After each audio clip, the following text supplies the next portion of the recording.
Encuentros de voces. Encuentros de voces. Encuentro de voces. Encuentros de voces. Encuentro de voces.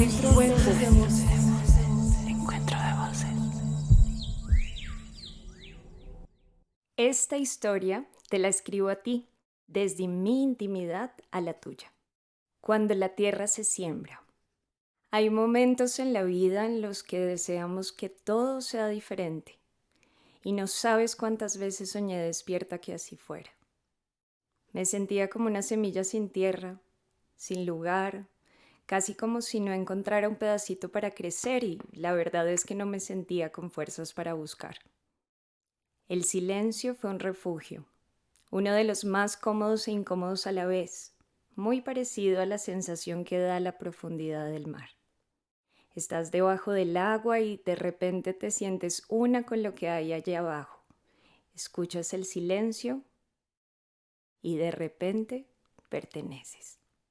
Sin embargo, cuando el tiempo pasa y se acaba el aire, llega la angustia de saber en peligro tu vida.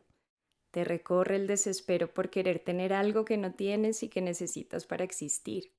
Así se sentía mi silencio. ¿Y por qué te hablo sobre esa sensación, sobre ese silencio que en ese momento pensaba que era solo mío? Pareciera que nada tiene que ver con la historia que aquí me convoca. Sin embargo, debo decir que fue quizá el silencio el que me permitió conocer a profundidad eso que pasa cuando las voces se encuentran y el que abrió camino para reconocer cuál era la mía. Cuando el miedo está por todas partes, se inunda toda posibilidad de ver algo diferente a él. El miedo tiene el potencial de convertirse en un límite o en un poderoso insumo para la intuición. Lo que aprendí, y a veces olvido, es que uno de los caminos para ubicar el miedo son los otros. Esa interacción que resulta a veces tan intimidante y a la vez tan placentera. La academia fue para mí ese nicho en donde apenas descubría el poder de las relaciones, de las palabras y de las conversaciones. Con todo lo que era mis 20 años, con mis silencios, mis dudas, mis ganas de encontrar un refugio permanente de seguridad, con esas ganas de esconderme tan bien para que nadie me encontrara, fui parte de uno de los primeros grupos de personas que comenzaron a vivir los encuentros de voces y a su vez a facilitarlos. Lo hice obligada, con los nervios en la piel, sin saber cómo un grupo de personas unidas por razones aparentemente desconectadas iban a ser capaces de poner en el mundo de lo público historias íntimas, sin siquiera imaginar cómo la teoría podría hacerse realidad. Cuando escribo, aparece la dulce imagen de mi primer encuentro y me encanta la idea de poder llevarte conmigo a la memoria de ese día. Recuerdo que había hecho la convocatoria esperando que nadie llegara. Esas cosas que pasan cuando el miedo te dice, hey, mejor que no lleguen, así no tienes que arriesgarte a hacer algo que hasta ahora estás aprendiendo. Me río escribiendo esto porque me parece estar escuchando al miedo susurrarme exactamente lo mismo 14 años más tarde. Entonces, como es ley en la vida, pasó todo lo contrario. Llegaron 20 mujeres o más. Mientras entraban, yo iba saludando con mi sonrisa nerviosa y las iba ubicando en un círculo que apenas cabía en el salón. Mis manos estaban sudando y mi corazón latía cada vez más fuerte mientras daba la bienvenida al espacio que estábamos por vivir. Más de 20 desconocidas y yo, todas mirándome hablar y facilitar algo que me parecía inconcebible. Hice la pregunta inicial con el corazón en la mano. ¿Alguien siente en su pecho o en su garganta un nudo porque no ha podido hablar de algo que necesita hablar y quiere darse la oportunidad de hacerlo en este espacio? Respiré. Miré la cara del silencio y me asusté. No veía a nadie levantar la mano, solo veía miradas sorprendidas, ojos de lado a lado buscando un lugar. Vi lo que tantas veces sentí en mi interior, ganas de desaparecer, y esa vez no era solo yo. El silencio nos tuvo ahí entre la tensión, la expectativa y eso que pasa cuando estás esperando a que la película continúe para ver si lo que imaginas se hace o no realidad. Y luego llegó el sonido de un "yo quiero". Las palabras provenían de una mujer grande de cuerpo y espíritu. La recuerdo vivamente con sus crespos, su voz apabullante y un manejo exquisito de la silla de ruedas que la acompañaba desde ya hace bastantes años. Ella dijo que quería y yo tuve que querer también. No era una posibilidad dejarla sola, ahora que estábamos todas allí y ella acababa de hacer tal acto de valentía. Yo tenía que ser valiente como ella, mirarla a los ojos, mover mi silla para estar frente a ella y seguir siendo parte de ese círculo que se iba a volver invisible cuando las dos empezáramos a conversar. Estábamos solas en un lugar en donde no podía haber más gente porque no era posible. Nos miramos. Ella estaba sonriente, pero tenía los ojos tristes. Su mirada me hizo darme cuenta de que ella y su humanidad estaban ahí, enfrente mío, esperando a que yo preguntara para que ella pudiera soltar eso que tan amarrado estaba en su pecho. Yo pregunté qué era eso que quería compartir y ella empezó a hablar. Dejó caer las lágrimas contenidas y ellas rodaron por su piel como si estuvieran esperando su salida desde hace tiempo. Ella contaba y yo me dejé llevar por la curiosidad que se despertó cuando a mí también me dieron ganas de llorar. Era una mujer reconocida por muchas de esas mujeres que estaban en el salón, porque era una lideresa barrial acostumbrada a hacer fuerza para otras que buscan refugio en su regazo cuando no encontraban consuelo en el afuera. A ella le pedían consejos sin esperar que alguna vez fuera ella quien lo necesitara. Supe entonces, en ese momento, que toda la tristeza que se dio el permiso de compartir en ese momento era una profunda revelación de su propia verdad. Era la ruptura de su silencio. Era ella saliendo a la superficie después de haber estado en la profundidad del mar para poder respirar. Y no solo yo lo estaba viendo, lo estábamos viendo todas en un silencio de profundo respeto y sorpresa. Llorar en ese espacio, que era a la vez íntimo y público, era ya en sí mismo una manera de entregar su verdad al mundo, a ese mundo que estaba a su alrededor materializado en las mujeres que estaban siendo testigos de esta conversación. Ella habló de sí misma desde la más profunda incomodidad. Lo primero que me dijo es que ya no quería ser fuerte, que estaba cansada de saberlo todo y de hacerlo todo, que la sonrisa la estaba ahogando. Recuerdo en ese momento estar viendo a varias de mis mujeres ancestras en ella, a mi madre, a mis abuelas, a mí misma, allí sintiéndonos todas ahogadas por la sonrisa de la disponibilidad y de la complacencia. Ella decía que nadie sabía lo que pasaba por su cabeza, por su cuerpo ni por su corazón, que eso correspondía a un material vedado para el resto y a veces incluso para ella misma. Esta mujer grande y pública hablaba de cómo una imagen que se crea para el resto puede esconder muchos dolores que se estancan en la privacidad y quedan destinadas al aislamiento. Nadie nunca le preguntaba a ella cómo estaba, porque asumían que estaba bien. Vivía su vida rodeada por personas que la amaban y al mismo tiempo quedaba reducida a la imagen de una mujer fuerte que podía con todo. Una mujer que no necesitaba nada ni a nadie. Pero resulta que sí necesitaba que le preguntaran cómo estaba, qué sentía, cómo a veces era frustrante estar atada a una silla por la inmovilidad de sus piernas, cómo en momentos se sentía tan acompañada y a la vez tan sola, como ella también era tan humana como el resto. No había nada más en ese momento, solo su historia y esa sensación que aparece cuando alguien comparte su más profunda vulnerabilidad. De repente, yo también sentí que el miedo que albergaba en mi alma sobre el deseo de hacer bien la tarea iba desapareciendo junto a los pedazos de silencio que la voz de esta mujer había dejado. Me sentía cobijada por ella, aunque era yo quien la estaba escuchando, aunque era yo la que sabía la metodología del encuentro, aunque era yo la que estaba dirigiendo lo que allí estaba pasando. En realidad, ya no sabía nada con certeza. No tenía idea de lo que iba a pasar después con la historia compartida. Lo único que me encontré sintiendo fue la necesidad de agradecer, de mirarla a los ojos y abrazarla con un gracias que en ese momento se sintió muy pequeño.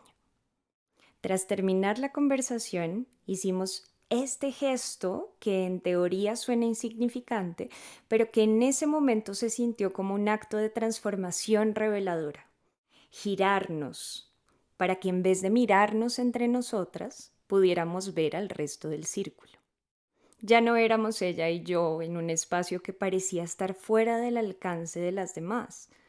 Éramos parte de ese nosotros que siempre estuvo allí, pero del cual no nos habíamos percatado hasta el instante en que lo vimos. Ahí, en ese preciso momento, vimos cómo la intimidad de nuestra conversación estaba siendo contenida por un público que tenía brillando en los ojos la sorpresa, la curiosidad, la pregunta, la empatía, la complicidad, el abrazo. De vuelta en el círculo suspiramos, porque cuando nos conmovemos profundamente es necesario respirar y luego sí darle espacio a la palabra. Recuerdo haberme sentido llena de admiración y por eso me pareció que eso era exactamente lo que debía compartir. Y les pregunté que sí como yo sentían que había algo en la historia de esta mujer que les generara eso que yo también estaba sintiendo. Y resultó que sí. Cada persona allí presente fue contando una a una aquello que les parecía admirable. No sabes cuánta generosidad podemos ofrecer los seres humanos cuando queremos hacerlo. No te imaginas cuánta dulzura se sintió en ese espacio que hacía apenas 30 minutos había sido la cuna del miedo. La recuerdo a ella como una niña en Navidad abriendo regalos de par en par, con los ojos llenos de lágrimas y la emoción de haberse revelado completamente y aún así seguir siendo amada y respetada. Se sentía como cuando te desnudas enfrente de alguien y te dice que jamás habían visto tanta belleza. Así lo recuerdo y se me dibuja una sonrisa al pensar en lo vigente que resulta la necesidad de recordarnos que somos amados, sin importar qué seamos o qué hacemos, o qué decisiones tomamos. Había personas allí que la conocían y otras que no, y eso la verdad nunca importó. La admiración de cada persona se convirtió en palabras que resaltaban su valentía, que reconocían la belleza de su vulnerabilidad y que hacían explícito lo dispuestos que estaban a hacer abrazo para ella y a escucharla. También hubo disculpas por no verlo antes, por no haber notado que ella era humana y no un soporte unilateral para la comunidad. Le hicieron saber que ella también merecía ser acogida y soportada, y que iban a hacer eso para ella cuando lo necesitara. Le devolvieron lo que ella duró tanto tiempo dando. Cuando la palabra llegó a ella, que fue la última en participar, compartió un gracias que sonó profundo, grande, generoso y sentido. Trajo consigo lágrimas y la certeza de que no era necesario que dijera nada más, porque también el silencio es capaz de comunicar aquello que no podemos verbalizar.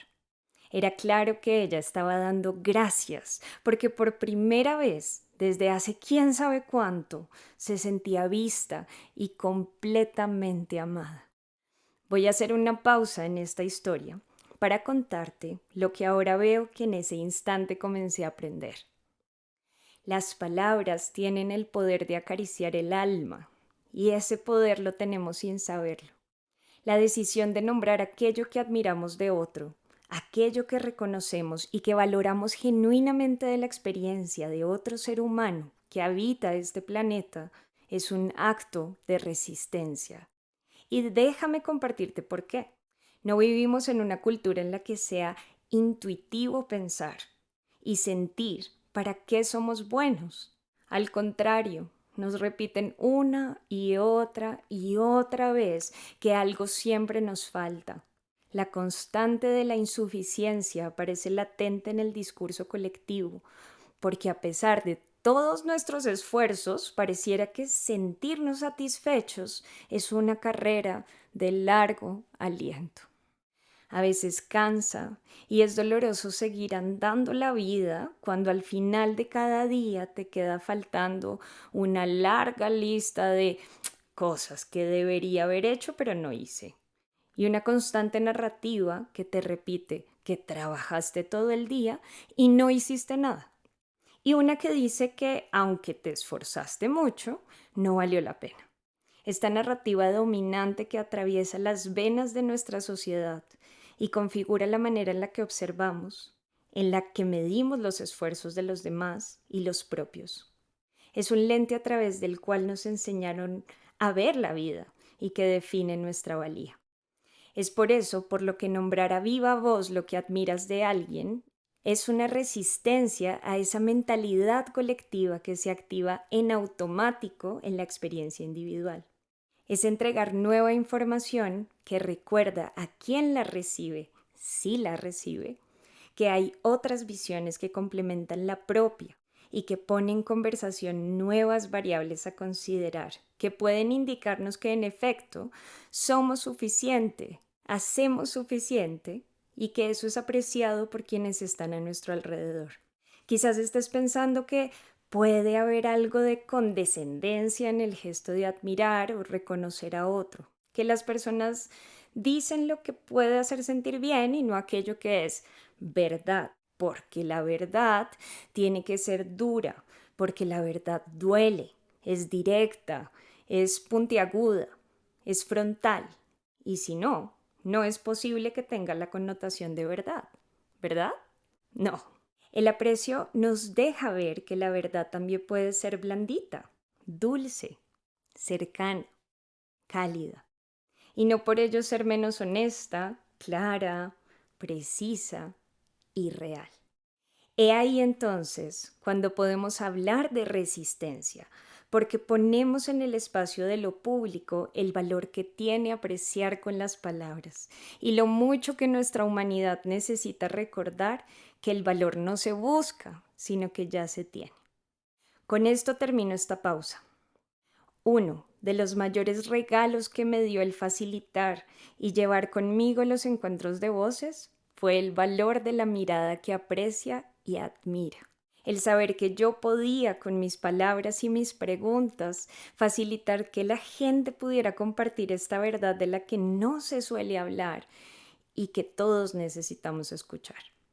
En una sociedad que nos insiste demostrar que nuestra existencia vale la pena todos y cada uno de nuestros días, el poder darle espacios al reconocimiento de quiénes somos, sin tener que hacer nada distinto a existir en vulnerabilidad, se convierte en un acto revolucionario y en una postura que dice, no tengo que ser nada más de lo que soy y no tengo que hacer nada más de lo que hago para que mi vida valga. Y eso es suficiente. Volvamos al círculo, ¿te parece? Recuerdo sentir en el espacio un calor bonito, ese calorcito que invade un ambiente en el que se acaba de presenciar un acto profundo de amor. No sé si lo has sentido, así que prefiero contarte. Es una sensación de calidez, es lo que queda después de un abrazo sentido o luego de una conversación íntima.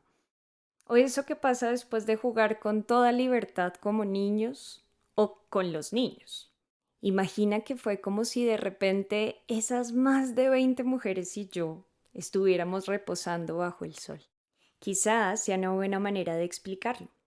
Con todo eso, hice una siguiente pregunta para que las personas allí presentes pudieran conectar lo que escucharon con sus propias historias, porque es allí cuando es claro que el espacio del encuentro de voces no está centrado en una sola historia, sino que esta historia está al servicio de todas las demás.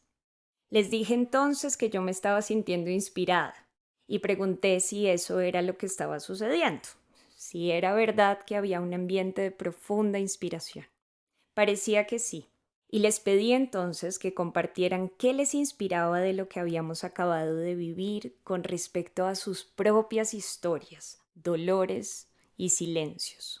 No recuerdo con los detalles que quisiera que dijo cada una, pero tengo el recuerdo de haber escuchado que quedaban inspiradas a decir lo que no habían dicho, a pedir ayuda, a decirle a alguien que era amado o amada, a saber que no tenían que ser fuertes u ocultar lo que estaban sintiendo o pensando, a soltar la imagen de lo que se supone que debe ser. Había mucha sorpresa y también mucha reflexión. Sabía que no iban a compartir todo y eso no era importante. Lo realmente importante es que muchas fibras se estaban moviendo allí, a diferentes niveles, no solo en sus historias personales, sino en las relaciones que allí habitaban. Amistad, comunidad, familia. No se contaron todas las historias, al final no era necesario, ya estaba existiendo algo distinto. Déjame hacer nuevamente una pausa para contarte qué es lo que pasa con las otras personas que están siendo testigos y parte de la historia que se cuenta en el círculo. Crecemos creyendo que nuestras experiencias individuales son únicas, que nuestros silencios son solo nuestros y que los dolores que vivimos no son material para ser compartido. Siempre me ha parecido curioso que se hable del baúl de los recuerdos o de la caja cargada de experiencias o de la maleta de sueños. Todos objetos que resultan siendo propiedad privada, con acceso limitado, única y exclusivamente a quien se nombra su dueño. Lo que esta metáfora sugiere es que terminamos siendo poseedores de cantidades de imágenes, recuerdos, dolores, malestares, silencios, nostalgias, viejas felicidades que parecieran estar llenas de polvo y reducidas a la mirada de quien los posee. Allí ellos existen y se significan en el más profundo vacío de lo que llamamos vida privada. Por eso, cuando nombramos algo de eso que poseemos, a veces con recelo, y lo sacamos del lugar íntimo en el que lo guardamos, algo se hace diferente. La acción de sacar, revelar, mostrar, toma lugar para que aquello que no queremos ver se vuelva visible para nosotros y para los otros. Hay un tránsito y, por lo tanto, hay un potencial de transformación latente, pues en ese instante todo significado que haya tenido en el pasado es susceptible de ser diferente.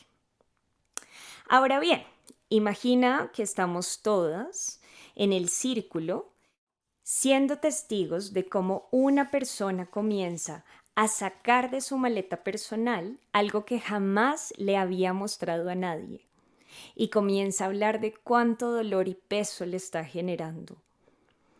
Quien está observando se da cuenta de algo que no se había dado cuenta antes, y es que en su propia maleta personal, cada uno está guardando algo que, aunque no es igual, es muy parecido. Y también genera dolor y peso.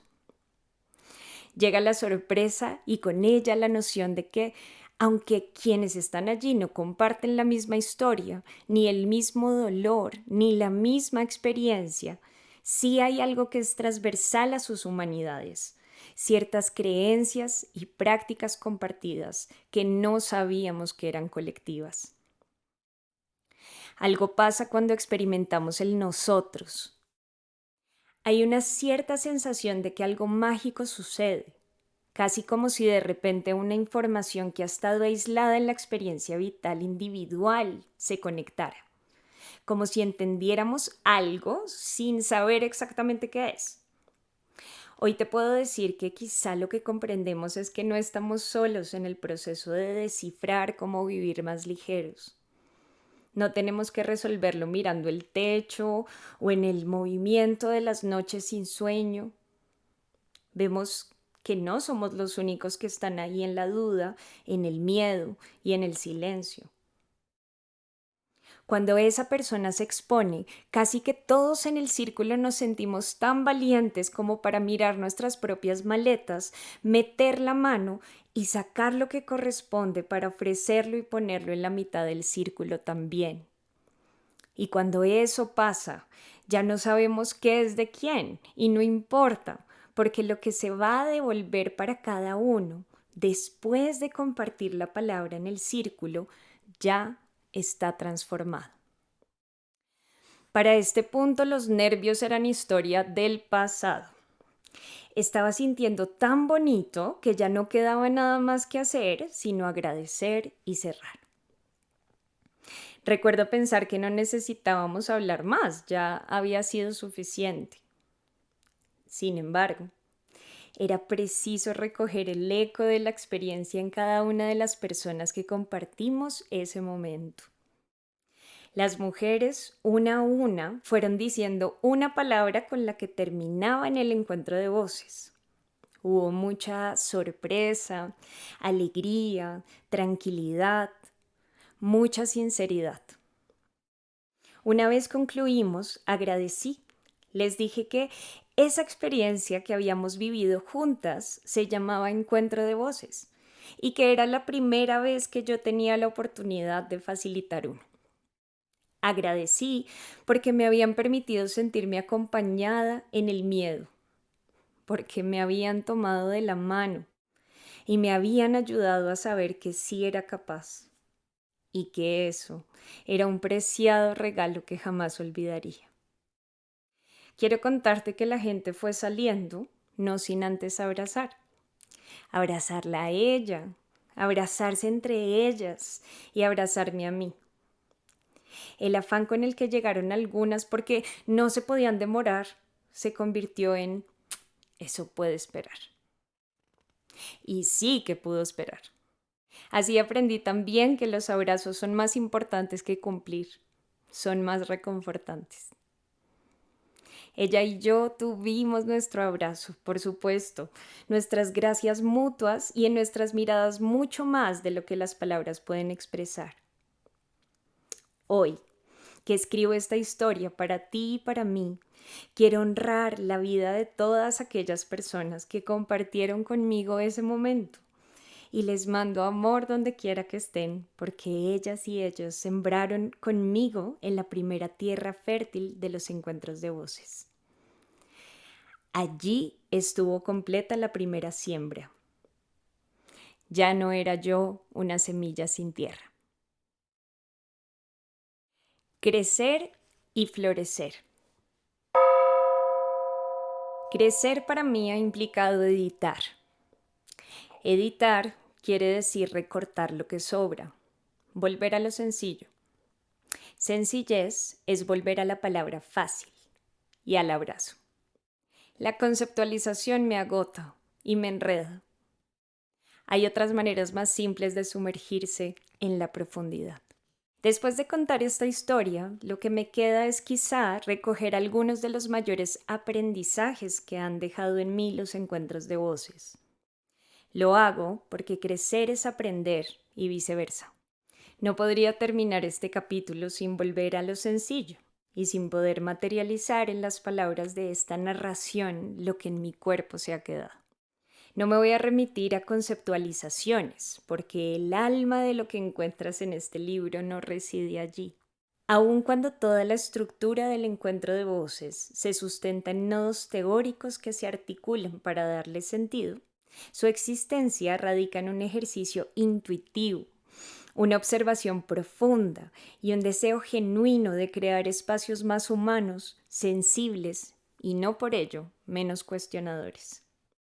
Imagina un espacio abierto y negro.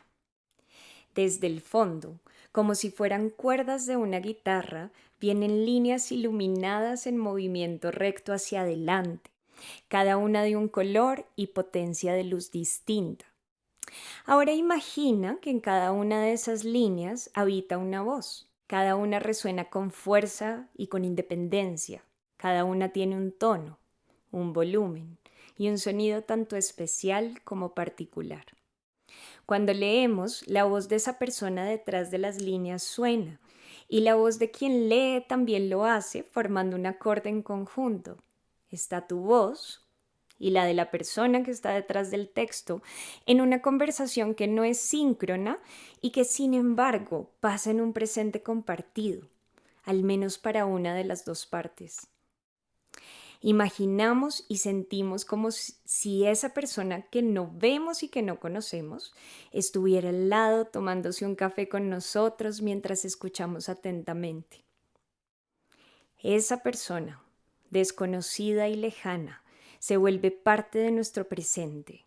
No importa si es solo una imagen, ese acorde resuena y de repente se vuelve parte de lo que estamos siendo. En un encuentro de voces la figura es circular, como una espiral que se va ampliando en la medida en que va sucediendo y en la que cada acorde se encuentra con otros en un flujo suave y armónico. Ninguno es más importante que el otro. Todos son necesarios en su particularidad para que exista el sonido colectivo y el eco vibrante que deja consigo. El eco siempre será más potente cuando resonamos con otros y cuando lo que construye el sonido colectivo es la exaltación de la propia voz. Me interesa más el movimiento, ese que es suave y dulce. Ahora sé lo que disfruto y a veces lo juzgo, pero trato de ser transparente conmigo y verlo, aun cuando a veces no me gusta.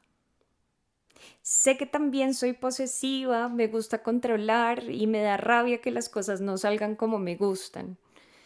Y hago ahora los berrinches que cuando niña no. Y me encantan. A veces la vida me parece fácil y a veces me parece que no lo es. A medida que los años pasan, vamos notando que en la vida no hay una sola forma, no hay una sola estructura que sea verdadera, sino muchas que son posibles. Con los encuentros de voces aprendí que lo vital no es la forma, es la postura. Cuando hablo de la postura me refiero a esa manera en la que decidimos habitar un espacio, una conversación, una relación. Piensa en el cuerpo y cómo éste se dispone según el contexto, las personas con las que nos relacionamos y la circunstancia. Imagina por un segundo una calle de una ciudad cualquiera. Hay personas caminando a diferentes velocidades hacia rumbos distintos. Son las 5 de la tarde y hay cada vez más personas en la calle, todas de diferentes edades. Tú vas allí también. Ahora, detente y observa por un segundo el cuerpo de las personas. ¿Qué ves? ¿Cómo se mueven los cuerpos en la calle? Quizá te encuentres con cuerpos que están alerta, que muestran algo de tensión. Quizá otros vayan lento y ligero, otros sueltos y pesados, otros rápido y decididos a pasar. Cada movimiento deja ver una manera de pensar y de estar. Notamos si la persona está en disposición de hablar, de hacer algún tipo de contacto, o si no le interesa, si está abierta a un acercamiento o más bien prefiere distancia.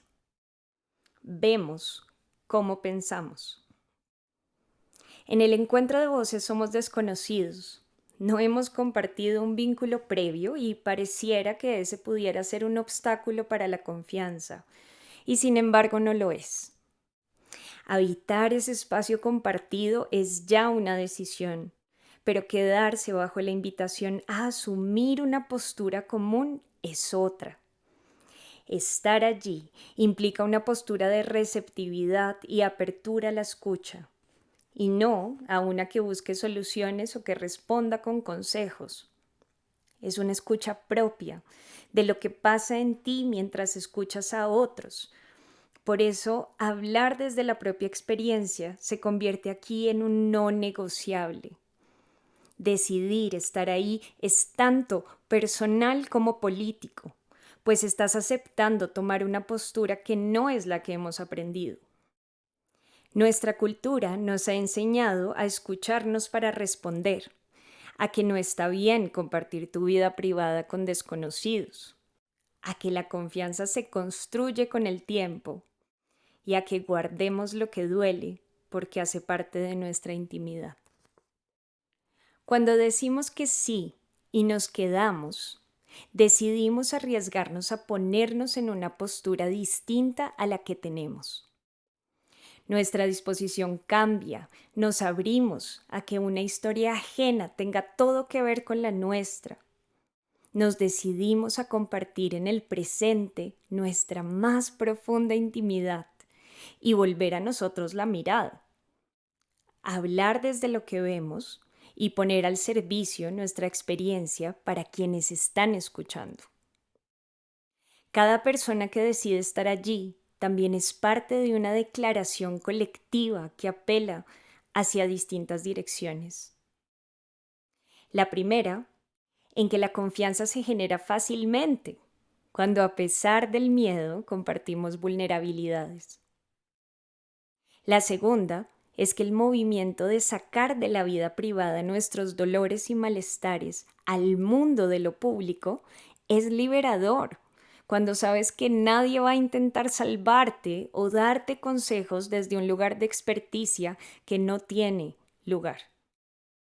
La tercera es que cuando hay una postura compartida y ésta se asume corporal y emocionalmente en el presente, se abre la puerta a la transformación y a la belleza. Creo que así me di cuenta de que esa sensación cálida que aparece en el cuerpo después de un encuentro es lo que se siente cuando nos acercamos a nuestra humanidad.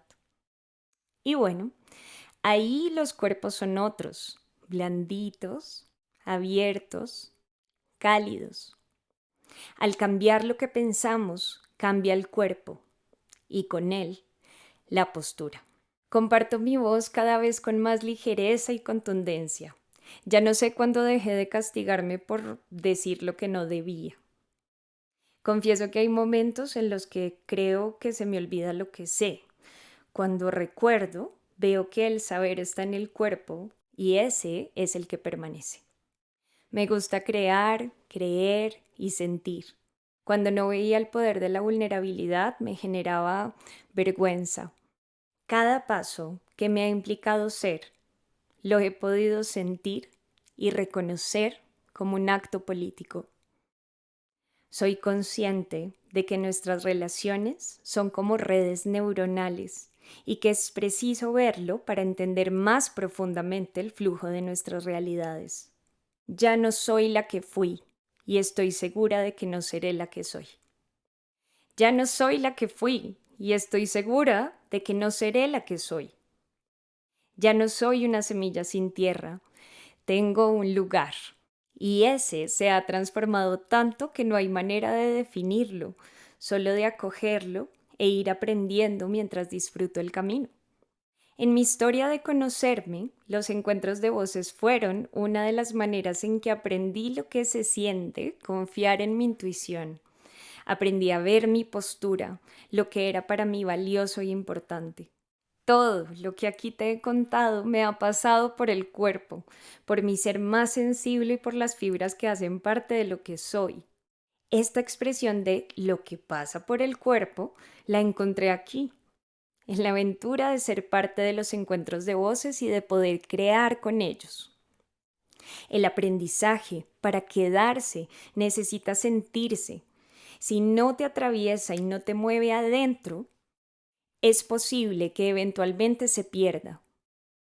Hoy, cualquiera que sea el día en el que estás escuchando esto, quiero recordar y recordarte que es preciso que la vida nos pase por el cuerpo, que sintamos en la piel el miedo y también el calor, que sintamos el abrazo y los movimientos que hablan de los silencios que la palabra no alcanza a nombrar, que hagamos un contacto sensible con nosotros y los otros, y que nos atrevamos a crear y recrear cuantas veces sea necesario. Cuando la tierra se prepara para la siembra, se cuida, se abona, se quita la maleza. Una vez hecho esto, ya está lista para que algo crezca en ella y para que algo pueda florecer. Y también puede morir y volver a nacer. No hay miedo en el proceso. Este se diluye en la imagen de millones de jardines y de que incluso en medio del cemento crecen las flores.